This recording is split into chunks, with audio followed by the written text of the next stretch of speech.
comfy chat with today's guest. Kevin McNally. My guest today is a RADA trained actor of stage and screen.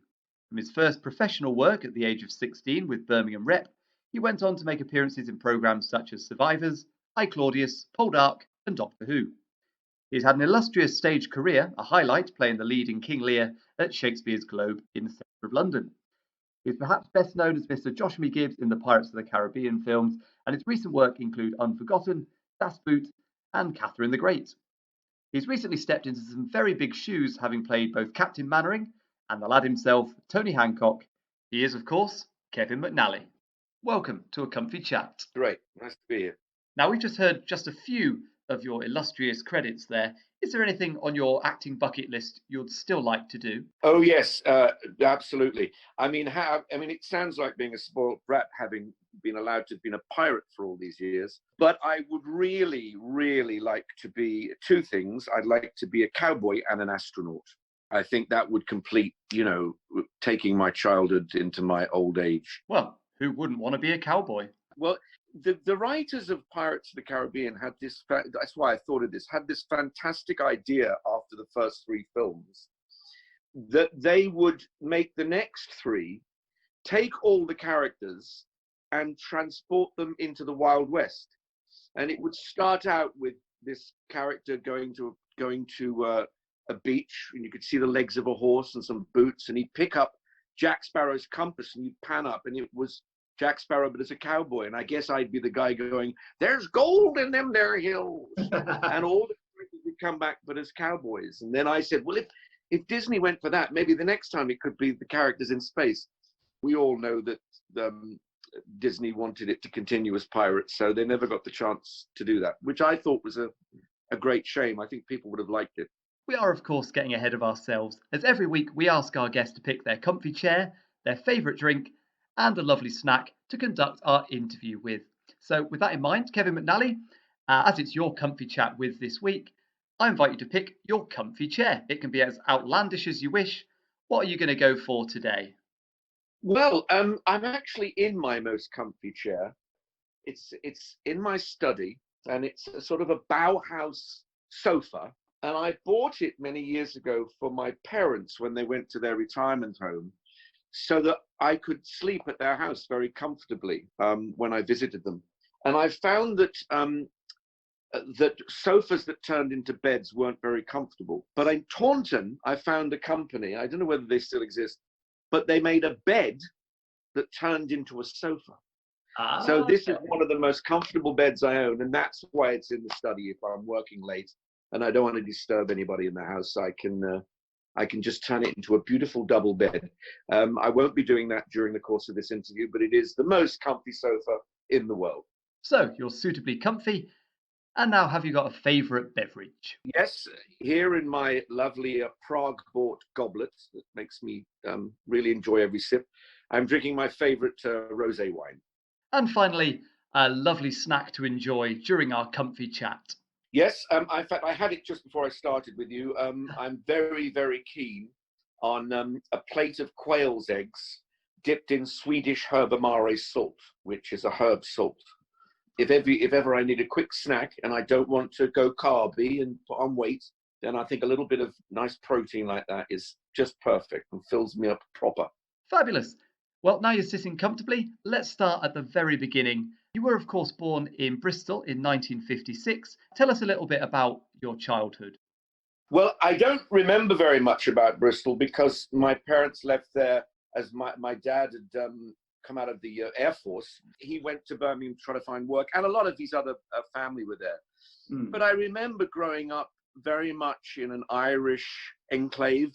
I think I thought I lived in Dublin till I was about 6 and went to school, because everybody where I lived was Irish. So it was a very, very happy childhood. I was an only child. It was just me and my parents and my grandmother for a while.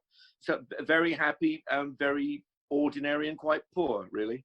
So, growing up in these surroundings, what was it that drew you to a life of acting? Was it someone in the family, perhaps, or did you just discover one day that you had a knack for entertaining?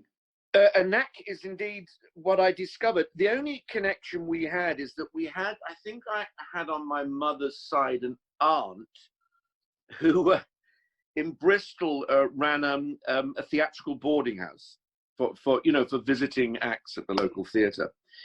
But I discovered my love of acting. I was being in class one day in a maths class.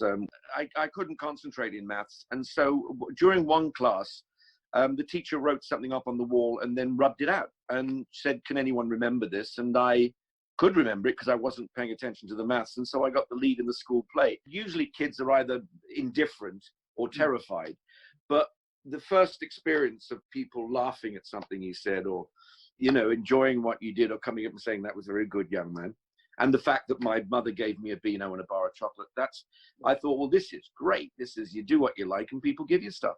And after then, have you had a Beano and a bar of chocolate after every performance? You mentioned me playing King Lear. Yes. I had told the story at some of the publicity I did early on, and when I finished the run, the publicity department gave me a Beano and a bar of chocolate, which I thought was really sweet. I still have the Beano, but the bar of chocolate is long gone. So, of course, you've now discovered your interest in acting. How did you progress this to the next stage? Because by age 16, I believe you were in the Birmingham Repertory Company. Is that right? Yes, I did a few more things. I then went to my next junior school, and I wasn't really favoured there, so I don't remember ever doing any performances there. But then I went to secondary school, and there were two wonderful teachers, one called Brian Hutton, who sadly left us last year, and another guy called Roger Sandland, who I helped celebrate his 75th birthday actually a few weeks ago. And they loved putting on musical theatre, particularly Gilbert and Sullivan. So I, started out playing in the first year a very big chorus role. And then I think they realized that, I wasn't necessarily a great singer, but I really, really loved acting. And I did a few of those. And it was while I was there, I then found out from them that there was, I tell you what, I wanted to go to the National Youth Theatre, but as I said, we didn't have the money, and my parents couldn't afford to send me or put me up in London. But fortunately that year, two men, one called Derek Nichols and one called Ray Speakman, started a Birmingham Youth Theatre. And I went there and I got the lead role in their piece, and then it's always the way in the business, chance. At the same time, the man who was running the Birmingham Rep had just lost an actor to play a string of young parts, Fleance in Macbeth, Ptolemy in Caesar and Cleopatra, and then Jim Hawkins in Treasure Island. And he lost this actor, and he happened to come along and see the show and offered me a job in professional theatre. I mean, I couldn't have been more excited. He then found out that because he kept on giving me more roles, I'd left school at the age of 16. And he felt so guilty about this. He said, "I will keep you on at the theatre if you go to a drama school and train. And I don't want to put another child actor out on the street."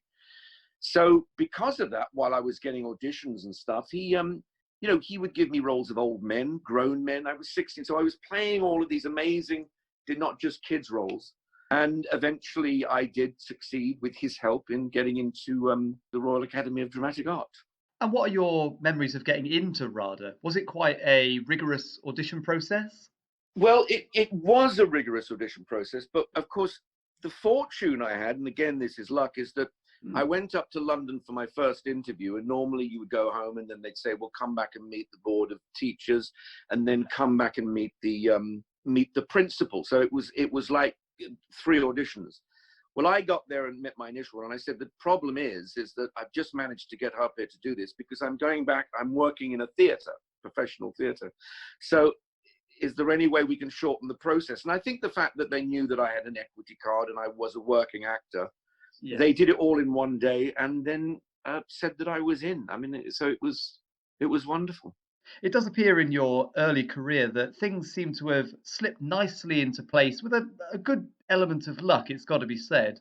Certainly things that you have no control over. Absolutely. I think, luck can give you opportunity. It's then up to you to make the best out of them. I think that's the case. I'm sure many other people had luck, but either didn't have the ability or didn't have the work ethic, and I remember at drama school, I saw a lot of actors do very well. There were more talented people there, but these guys worked a bit harder and so did better. That's an interesting balance. So, what were your experiences of being at drama school? The one problem I had is that I was very precocious, and I had a great facility at doing it.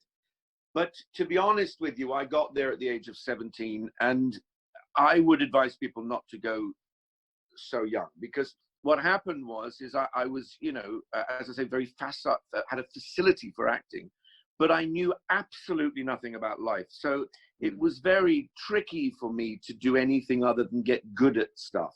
And, if I'm absolutely honest, I don't think I started to become the actor I hope to be until perhaps I was in my 30s, when I knew a bit more of life. But I think that's okay, because I think if I'd have been a young lead ingenue, very successful, particularly in movies, it might have done for me, I think, a little bit.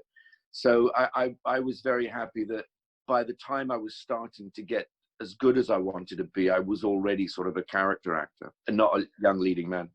But I'm getting ahead again. Sorry. No, that's absolutely fine. How long did you spend at RADA? Back then, they had a bursary from the George Bernard Shaw Foundation. They didn't need to be a degree course. So they had a big turnover, and they did 7 terms, which is 2 years and a term. So, which I don't know, that sort of didn't work out too well for me, because I was then, I'd had experience in the theatre. I trained, and I came out, and I was still only 19 years old.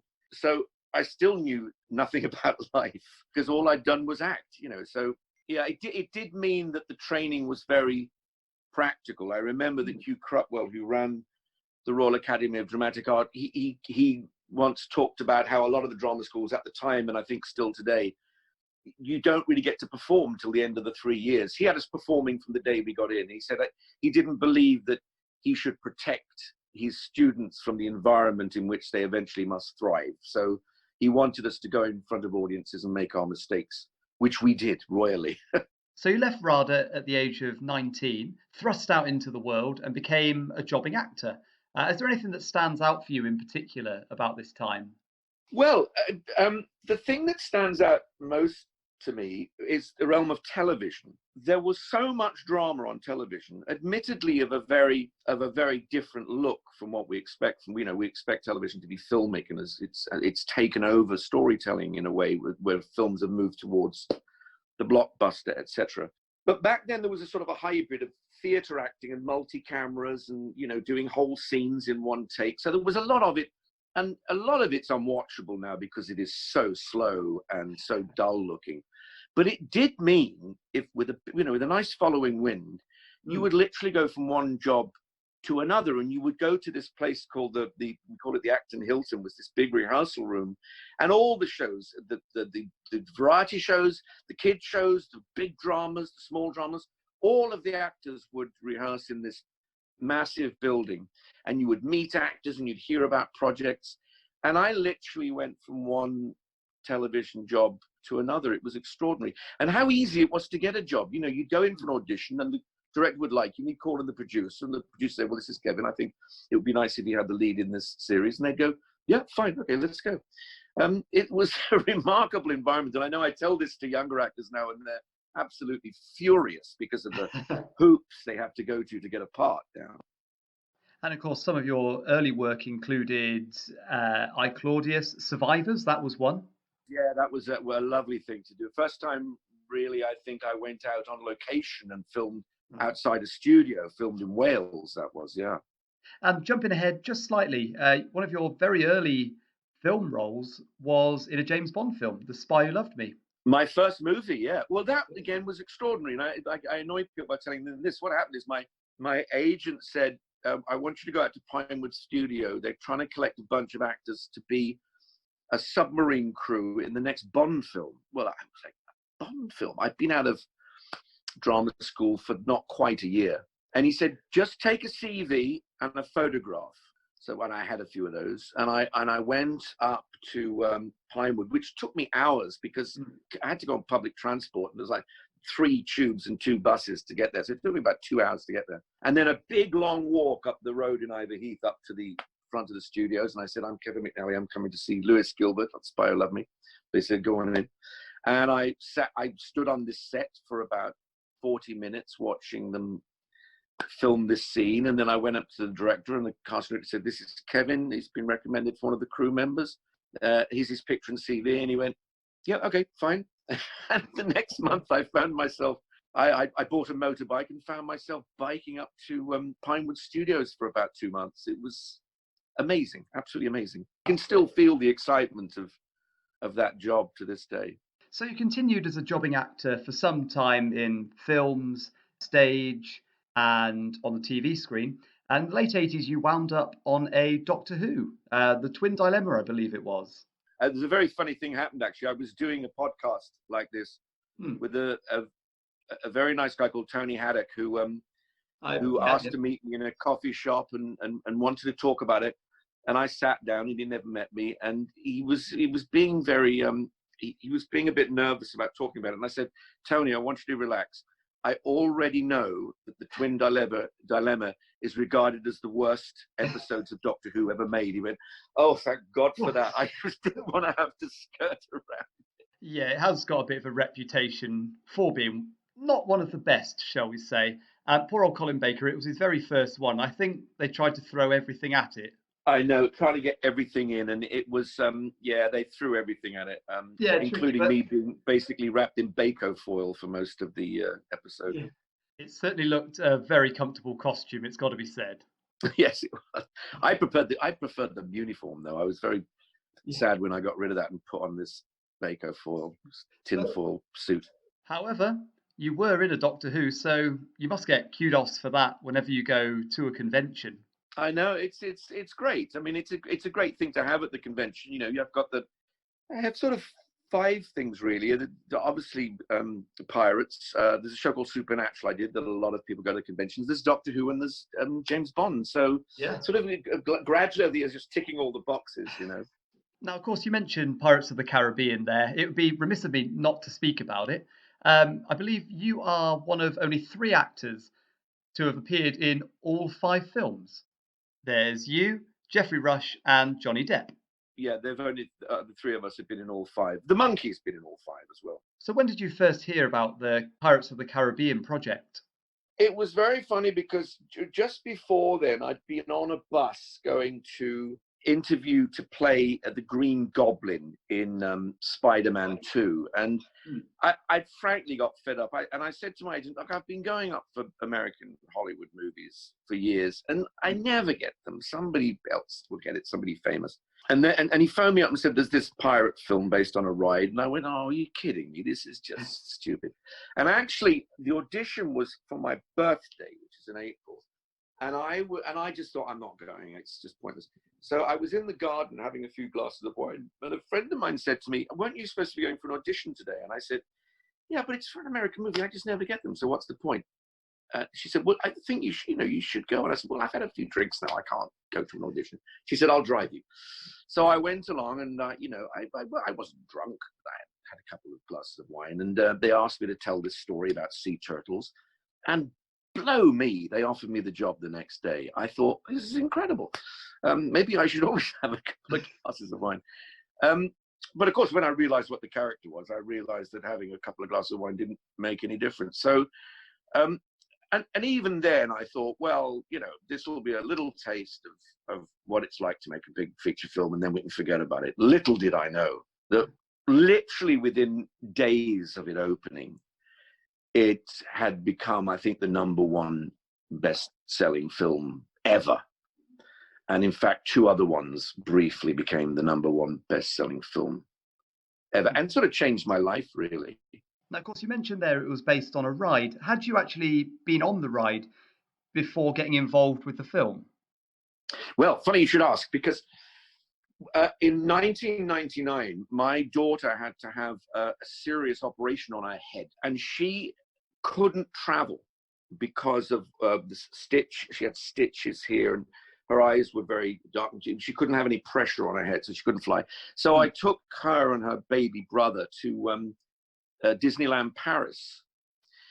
So cut to 2 years later, I'm filming Pirates, and I phoned her up one day from LA and said, "It's a funny thing, this film I'm doing, it all seems vaguely familiar to me." And she went, "Dad, we went to Disneyland Paris 2 years ago, and I made you take me on that ride 5 times. And I went, oh, right, that's what it is. I thought I recognized it.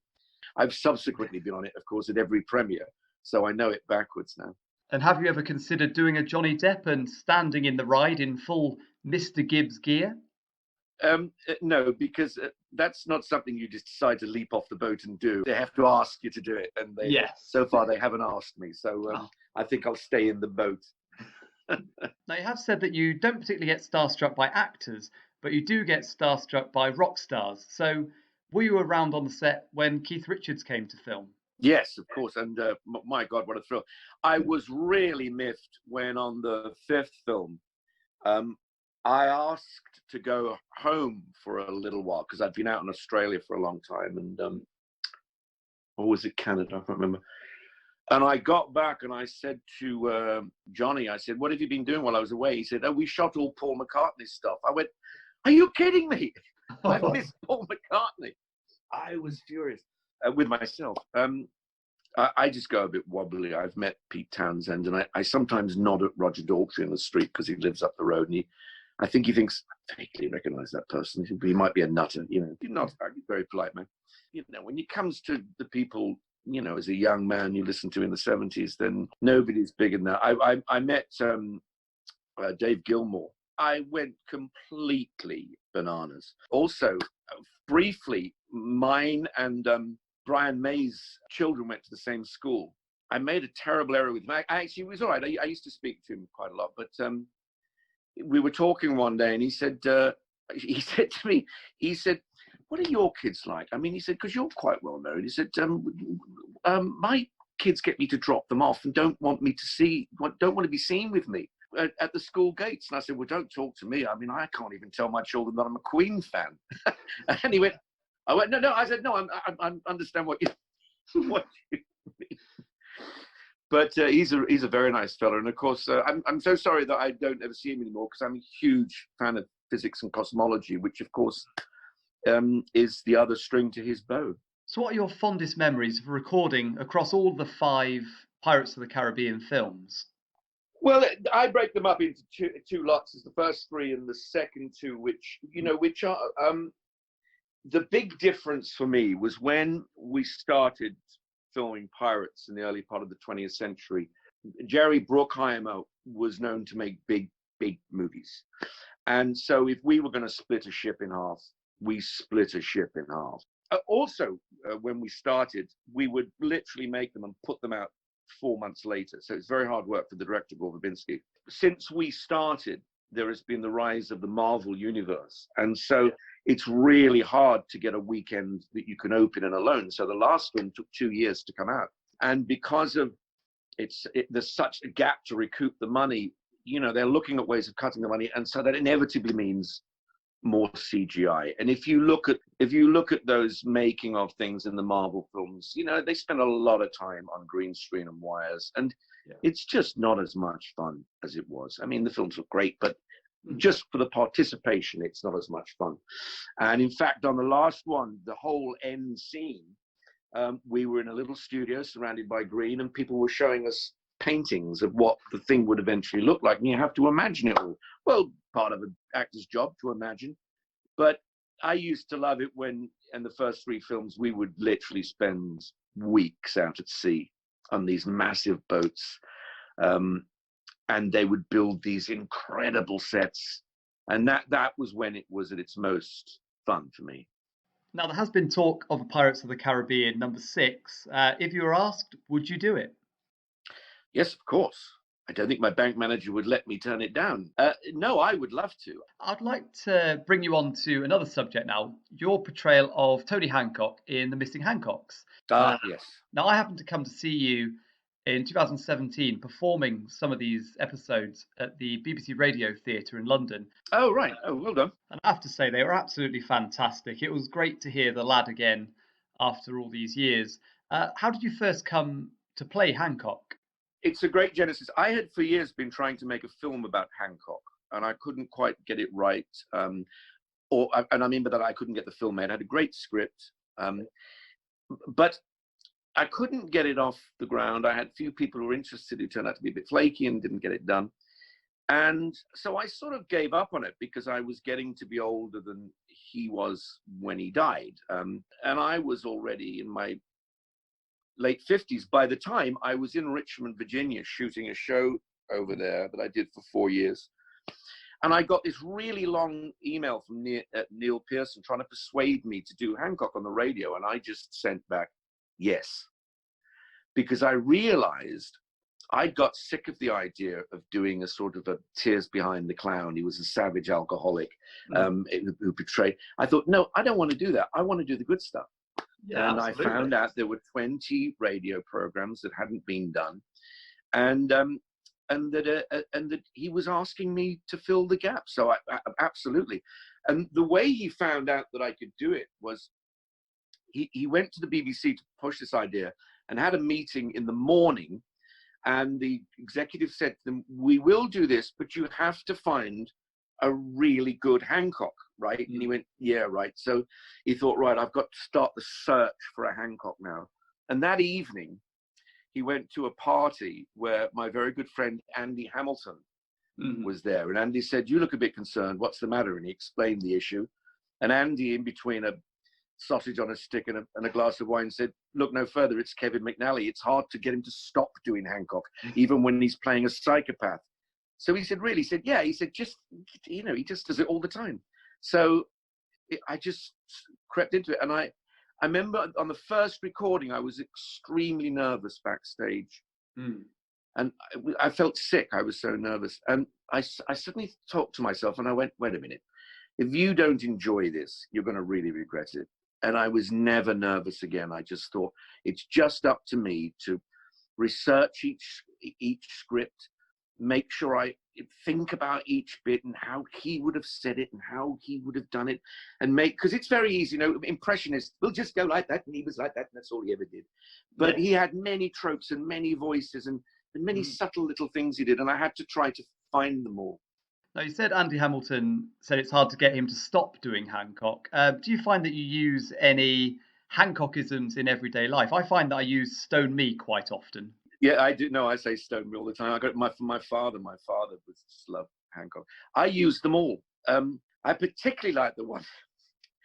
If ever my wife gets annoyed with me or something, I always say, oh dear, you moaning Minnie, I wish I'd never invited you. Now, you have re-recorded all the 20 missing episodes. If I had to push you, what is your favourite one that you've redone? Well, I think it might be influenced by the fact that it's the only one I've managed to do on television. It's The New Neighbour. I love the first one we did, the Hancock Festival, because I got to do him doing 3 different characters. But a really interesting one was when Hancock and Bill and Sid and Andre Melly go to take culture to the Soviet Union. Oh, trip to Russia. Trip to Russia. Well done. You're a bigger geek than I am. I try my best. And there's not many of those poor devils. But we got there, and this woman gets us drunk. And I suddenly realized I didn't know how to play Hancock's character drunk. I knew how to play him drunk because there are many interviews when he's actually drunk, but it's not very funny. So I thought, what am I going to do? I don't think he was ever drunk in the series. And then somebody said, I think there's a DVD of him on the BBC in 1958 in Gogol's The Government Inspector. And I knew in that play, there's a famous scene where he gets drunk. So if I could find it, I could see Hancock acting drunk while sober. So I got it, and it was just perfect. I now had the template in front of me of how he made drunk funny, rather than how he just drank too much before he was interviewed by John Freeman or whatever. So it was that sort of research I was always having to do. When you first started the project with the initial run of 5 episodes, both Ray Galton and Alan Simpson were there to watch. What sort of feedback did they give you after seeing these scripts after all these years? They were so supportive and so lovely. And one of my favorite pictures is they allowed me to recreate a famous picture they'd done with Tony, and they did it with me. Ray was suffering some cognitive issues even back then. and he very charmingly said at the end, when everyone stood up and applauded them, he said to Alan, "Is this for us?" Which was quite sweet. But Alan, again, sharp as a button. You know, I was 57 years old. And I went up and I said, Mr. Simpson, it's very nice to meet you. He said, can I just say how lovely it is to see a young man bring some life back into an old script? They were wonderful, and they really enjoyed seeing them being as lovingly created as we hoped to do them. And I hope succeeded. So there's still 2 more left to broadcast. There's the Christmas Eve party and the New Year's resolution still to come. We've performed that live at the Edinburgh Festival a few years ago. It's one of my favorites, actually. I'm glad they've been keeping that one back. I look forward to hearing it. I was there for the recording of the Christmas Eve party. I can confirm that one was a very good one as well. Yeah. Good. And from one famous character to another, recently you've stepped into the role of Captain Mannering in Dad's Army. How did that come about? This was the exact polar opposite of Hancock, because it came through as an offer, and I was taken aback. I thought, well, I know everyone knows I can do Hancock, but Arthur Lowe as Mannering? I mean, I just couldn't get it. So I said to my agent, I said, you've got to give me a few days on this. I don't know if I've got an Arthur Lowe as Mannering. Yeah. So I sat down for 2 days, and as you can on Dave and UK TV, I watched loads of them, and I started to think about the voice a little bit and what his manners would be, and you know how he was. And I thought, oh, maybe I could do this. So I agreed to do it, and it was really Tom Watson, who was the producer, just from the beginning had said that when he looked at me, he could see Mannering. I don't know how he did that, but I was very glad that he did, because that was such an enjoyable experience. And what a great bunch of actors to step into the shoes of all those people. Now, this must have seemed quite a daunting task, because Croft and Perry always stated that after the first series, they started writing the actors' mannerisms into the characters. So effectively, you were playing Arthur Lowe, as they often said that Captain Mannering was Arthur Lowe and Arthur Lowe was Captain Mannering. I think they wrote it around him, and I think that's why he was so good, because one forgets he was a very good film actor, Arthur Lowe. You know, he was wonderful films, very naturalistic, great sense of comic timing, and a pomposity not to be matched by anybody else. Which they say he was a little pompous as a person. I think everyone liked him, but they would go, Arthur's at it again, you know. So yeah, extraordinary. So and you're absolutely right. I felt my job was to play Arthur Lowe, not to play Captain Mannering, and certainly not any reinterpretation of mine of the character of Captain Mannering. No. And so I think we stepped up to the plate of going, let's make it as near as possible for the audience and for the crew, by the way, who were, you know, grown men seemed to weep just being part of it. Let's make it as much like going to see this being recorded back in the day in 1968 or 9, whenever it was. Now, of course, you said you were nervous when you first went on as Hancock. Were you more or less nervous going on as Captain Mannering? I was more nervous, obviously, because I didn't have the confidence quite I had, but it dissipated so quickly. And one of the helps was when the beautifully recreated title sequence came up, and by the time it finished and said, "You have been watching," and we were all marching, I was in floods. I mean, I'm a sentimental fool at the best of times. Of course, the thing to remember is that recording a radio is quite relaxed, you know, because you're reading it, and recording a TV show, you're so concentrated, and it is, you know, I apologize to coal miners and steel mill workers, but it is really hard work. Yes. That you don't have time to lose concentration. So it rapidly dissipated. And from the moment we got the first laugh, I felt they're with us, you know, because they could either go, not sure about this, or they could go, oh, this is wonderful to see this, because we can never see it with the original people. Now, I thought both the Missing Hancocks and the lost episodes of Dad's Army were absolutely phenomenal. Did you feel you had support from fans of the show? Oh, we certainly had the organised Dad's Army and the militant wing of the Hancock's Appreciation Society on our side. They were wonderful and very supportive.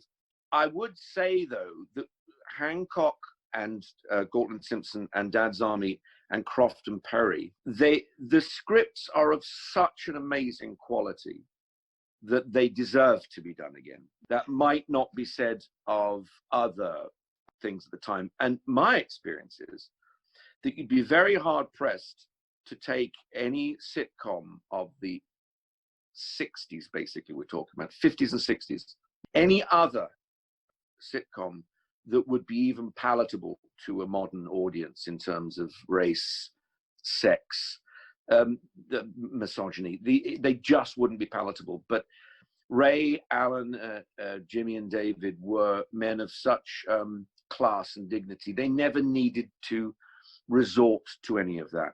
They're just above and beyond anything of the period. So you wouldn't really want to do any of the others, I think. So what's next for Kevin McNally? Well, I was very lucky that more by chance than design, I was amidst that I didn't do enough voice work. So I built a tiny recording studio here in my study. So I've been doing lots of voice work, which is fun. I was about to shoot a little independent film, which has been postponed. So I'll do that as soon as I can. I'm about to direct my second short film, which got messed up because of this. So I do have things to do, and I hope that will tide me over until somebody works out how we actors can work in theatre or on sets or in TV studios in the coming months. So just before we wrap up our comfy chat for this week, I'd like to give you two final questions to get your teeth stuck into. So my first question is, if you could invite just 3 of your characters you've played over the years to dinner, who would they be? Well, I would definitely invite Hancock. It's an interesting question. I played in the 90s a psychopath in Andy Hamilton's show called Underworld, which is a wonderful 6-part series. I'd invite that psychopath, see if he could get the better of Hancock. I think Hancock would wipe the floor with him. And apart from that, all the younger parts I played, I wouldn't want, because I tended to play rather insipid young men, and it wasn't till later on. But I think I'd probably have to invite Josh and me Gibbs and see which one of us got drunk. And finally, what is the best advice you've ever received? I worked with Robert Duvall in Russia on a TV show called Stalin, and I had assumed he was going to be quite tricky to work with on because he's a famous American actor and he's the star of the thing. He came on, he was solid, joking in between, word perfect. And I said, I just want to say, Mr. Duvall, I can't believe how prepared and ready you are. And he said, listen, kid, guess how long ago it was. He said, if you haven't got it in your pocket, you can't pull it out in the morning. So I said, right, that's my mantra from now on. Preparation, preparation, preparation. And then you can forget about it on the day and just enjoy yourself. Kevin McNally, thank you very much indeed for joining me for a comfy chat with you. Thank you. Good luck.